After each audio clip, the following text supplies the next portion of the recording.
Penyakit mulut dan kuku itu adalah penyakit yang menular sifatnya dari hewan ke hewan. Ya, yang ditularkan itu, jenis hewan yang tertular adalah hewan-hewan yang berkuku belah seperti sapi, kerbau, kambing, dan domba.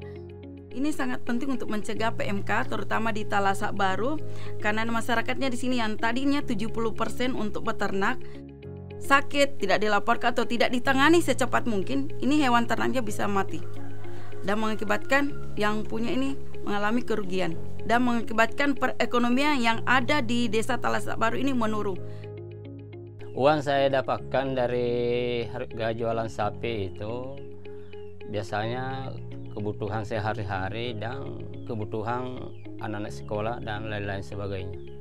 Kebutuhan lain itu ya kalau tidak ada ternak ya termasuk rumah ini memang dilihat terbengkalai karena sapi tidak bisa dijual. Memang pernah ternak sapi saya memang pernah kena memang ya penyakit pada waktu itu. Alhamdulillah dusun saya ya sampai bisa mendatangkan apa namanya dulu itu CP3 atau siapa. CP3 atau biasa disebut juga CP3 adalah salah satu program kesiapsiagaan epidemi pandemi yang berbasis masyarakat, di mana untuk relawan dari PMI sendiri maupun relawan yang berbasis masyarakat yang ada di Dusun Talasak Baru ini, bagaimana mereka bisa ditingkatkan ataukah mendapatkan edukasi terkait wabah atau mendeteksi wabah sedini mungkin sehingga dia bisa melakukan aksi dengan cepat. Waktu saya pertama menangani itu, kebetulan laporannya kan saya yang terima. Sebagai saya dengan 3 orang teman itu dari CP3 turun langsung ke lapangan. Ternyata waktu saya cek itu ada tiga gejala yang saya lihat. Berliur dengan air matanya keluar dan ada yang gemetar. Terus ada yang melaporkan dan dilanjutkan ke desa dan puskeswan. Keesokan harinya kami langsung melakukan respon. Jadi kami berpatokan bahwa ini adalah penyakit yang penularannya sangat cepat, maka responnya juga harus lebih cepat untuk mengurangi angka kejadian penyakit.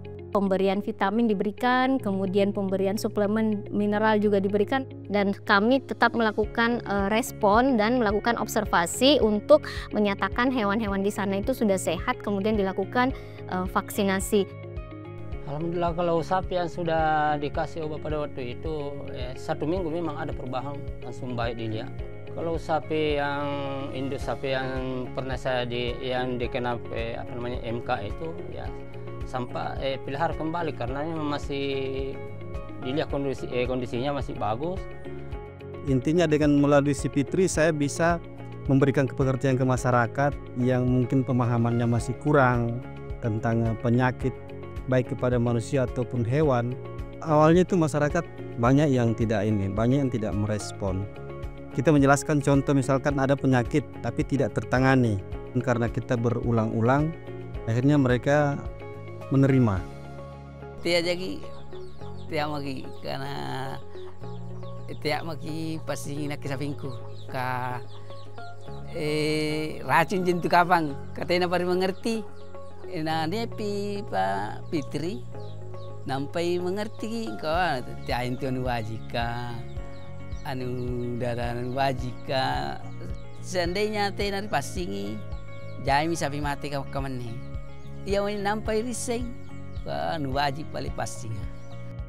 Teman-teman PMI ini sangat memberikan kontribusi yang besar bagi kesehatan hewan karena kami bisa melihat bahwa kegiatan vaksinasi ini bisa kami lakukan bersama. Kemudian yang kedua, tidak hanya penyakit PMK saja yang dilaporkan, tetapi beberapa penyakit hewan lainnya juga terlapor. Kemudian masyarakat di sana juga sudah tahu harus lapor kemana ketika membutuhkan layanan kesehatan hewan. Saya merasa bangga, merasa syukur karena memang sapi-sapi saya dia bisa menjelaskan, CP3 itu bisa menjelaskan yang penyakit begini seperti ini, penyakit begini yang seperti ini. Ya, jadi memang saya merasa bangga dan merasa syukur.